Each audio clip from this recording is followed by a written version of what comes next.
आज social media की reality जानने की कोशिश करते हैं कि आखिरकार सोशल मीडिया पर चल क्या रहा है। मैं भी एक कंटेंट क्रिएटर हूं, आप किसी ना किसी कंटेंट क्रिएटर को फॉलो करते होंगे और इसी को एक एग्जांपल के साथ समझने की कोशिश करते हैं। बात कर लेते हैं सिल्वर की। एक कंटेंट क्रिएटर बोलता है कि सिल्वर अभी और वैल्यूड है, यानी कि कहीं ना कहीं क्रेज होता हुआ दिखाई दे रहा है, और एक बोल रहा है कि अभी काफी अपॉर्चुनिटी है। तो आखिरकार करे तो करे क्या? इस सिचुएशन में किसकी बातें माने और किसकी बातें नहीं माने? तो चलिए दोनों केस को समझने की कोशिश करते हैं और इस वीडियो को एंड तक आपको दोनों की बातें सही लगने लगेगी। कैसे समझने की कोशिश करिए। आज सिल्वर का प्राइस 50 ऑन्स के आसपास चलता हुआ हमको दिखाई दे रहा।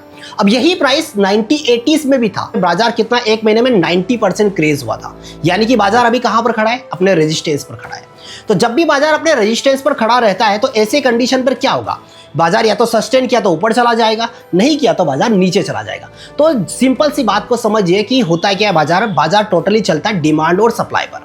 तो इसको सिंपल समझने की कोशिश करिए कि अगर सिल्वर की डिमांड यहां से और भी बढ़ती हुई अगर दिखाई देती है तो क्या होगा? सिल्वर के प्राइस ऊपर चले जाएंगे, और अगर डिमांड कम हो जाएगी यानी कि सप्लाई ज्यादा हो जाएगी तो सिल्वर के प्राइस क्या हो जाएंगे? नीचे चले जाएंगे, या ये बोल सकते हैं कि सिल्वर क्रैश हो जाएगा।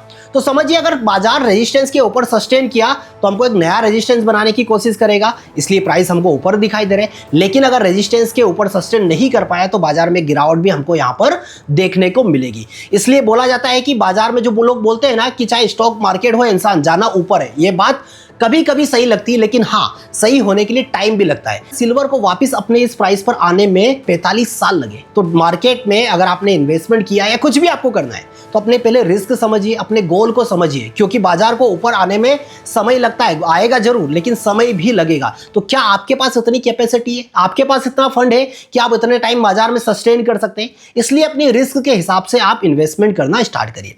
दूसरी चीज, क्या बाजार इस अपने रेजिस्टेंस के ऊपर सस्टेन करेगा या नहीं करेगा, इसे कैसे पता कर सकते हैं? तो इसके लिए सिंपल है, ट्रेडिंग व्यू पर जाइए। अगर सिल्वर के प्राइस इंक्रीज होते हैं और साथ में आपको अगर वॉल्यूम दिखाई दे रहा है, यानी कि बाजार नया रेजिस्टेंस बनाने की कोशिश कर रहा है, लेकिन अगर सिल्वर के प्राइस गिर रहे हैं और गिरते हुए मार्केट में अगर आपको वॉल्यूम इंक्रीज होता हुआ दिखाई दे, यानी कि बाजार में अब करेक्शन आता हुआ हमको दिखाई दे, इसलिए किसी पर भी ब्लाइंडली ट्रस्ट मत करिए। डेटा के साथ थोड़ा सा ऑब्जर्वेशन के साथ रखिए। अगर हाँ, दोनों चीजें अगर आपको मिलती है तो उस हिसाब से आप अपने अकॉर्डिंग डिसीजन ले सकते हैं। और हाँ, अब मुझे बताइए कमेंट बॉक्स में, क्या आपके माइंड में भी ये सारी चीजें चल रही थी कि यार किसकी बातें माने और किसकी बातें नहीं माने? तो अब आपको क्लियर हो चुका होगा कि आखिरकार आपको सिल्वर में करना क्या है।